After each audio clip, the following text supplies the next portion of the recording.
Hi, ಇವತ್ತು ನಾವು chicken fried rice ಮಾಡೋಣ. 4 ಕಪ್ಪಷ್ಟು ಬಾಸ್ಮತಿ ರೈಸನ್ನು ನೀರಿನಲ್ಲಿ 30 ನಿಮಿಷ ಹಾಕಿ ಇಡಬೇಕು.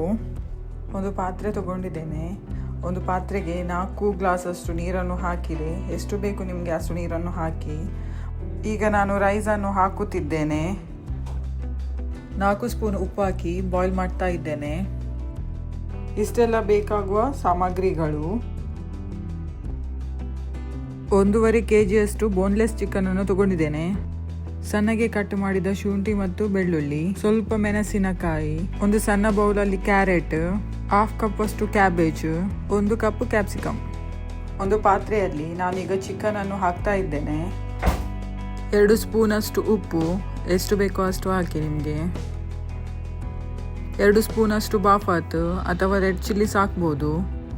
2 spoon tikka powder, 1 spoon pepper powder, 1 spoon coriander powder,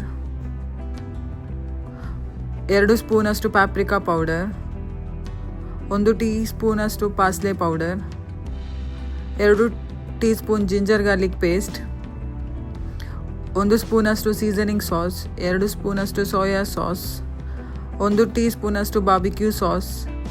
mix ಮಾಡಿದ 2 ಎಗ್ಗನ್ನು ಈಗ ಹಾಕ್ತಿದ್ದೇನೆ.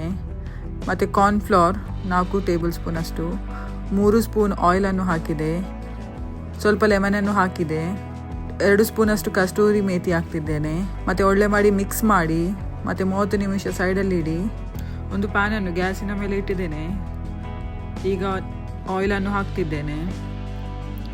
ಆಯಿಲ್ ಬಿಸಿ ಆದ ನಂತರ ಚಿಕನ್ ಪೀಸಸನ್ನು ಹಾಕ್ತಿದ್ದೇನೆ. 2 ಸೈಡ್ಸ್ ಒಳ್ಳೆ ಮಾಡಿ ಫ್ರೈ ಮಾಡಿ. ಚಿಕನ್ ಈಗ ಒಳ್ಳೆ ಫ್ರೈ ಆಗಿದೆ.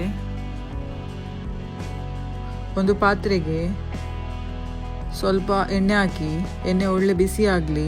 ಬಿಸಿ ಆದ ನಂತರ 2 ಸ್ಪೂನ್ ಅಷ್ಟು ಜಿಂಜರ್ ಗಾರ್ಲಿಕನ್ನು ಹಾಕಿದ್ದೇನೆ, ಕಟ್ ಮಾಡಿದ್ದು. 2 ಟೇಬಲ್ ಸ್ಪೂನ್ ಅಷ್ಟು ಕಟ್ ಮಾಡಿದ ಚಿಲ್ಲಿಯನ್ನು ಹಾಕಿದ್ದೇನೆ, ಮಿಕ್ಸ್ ಮಾಡ್ತಿದ್ದೇನೆ. 1 ಕಪ್ ಕಟ್ ಮಾಡಿದ ಕ್ಯಾರೆಟ್, 1/2 ಕಪ್ ಅಷ್ಟು ಕ್ಯಾಬೇಜ್, 1 ಕಪ್ ಅಷ್ಟು ಕ್ಯಾಪ್ಸಿಕಮ್. ಒಳ್ಳೆ ಮಾಡಿ ಮಿಕ್ಸ್ ಮಾಡಿ ಸ್ವಲ್ಪ ಬ್ರೌನ್ ಆಗುವ ತನಕ. ಮತ್ತು 2 ಎಗ್ಗನ್ನು ಹಾಕಿದೆ, ಒಳ್ಳೆ ಮಿಕ್ಸ್ ಮಾಡಿ. 2 ಟೀ ಸ್ಪೂನ್ ಅಷ್ಟು ಪೆಪ್ಪರ್ ಪೌಡರ್, ಸ್ವಲ್ಪ ಉಪ್ಪು ಹಾಕಿದೆ, 2 teaspoon paprika powder, soya sauce. ಮತ್ತು ಚಿಕನನ್ನು ಹಾಕುತ್ತಿದ್ದೇನೆ. ಮತ್ತು ಚಿಕನನ್ನು ಒಳ್ಳೆ ಮಾಡಿ ಮಿಕ್ಸ್ ಮಾಡಿ. ರೈಸ್ ರೆಡಿಯಾಗಿದೆ. ಈಗ ನಾವು ರೈಸನ್ನು ಹಾಕಬೇಕು ಚಿಕನಿಗೆ.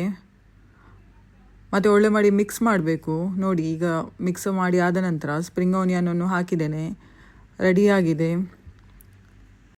ಈ ರೆಸಿಪಿಯನ್ನು ಒಮ್ಮೆ ನೀವು ಟ್ರೈ ಮಾಡಿ ಮತ್ತು ನನಗೆ ಹೇಳಿ ಕಮೆಂಟಲ್ಲಿ ಹೇಗೆ ಆಗಿದೆ ಅಂತ. ನನ್ನ ಚಾನೆಲ್ ನಿಮಗೆ ಇಷ್ಟವಾದರೆ ಲೈಕ್, ಸಬ್ಸ್ಕ್ರೈಬ್, ಕಮೆಂಟ್, ಶೇರ್ ಮಾಡಿ. Thank you so much.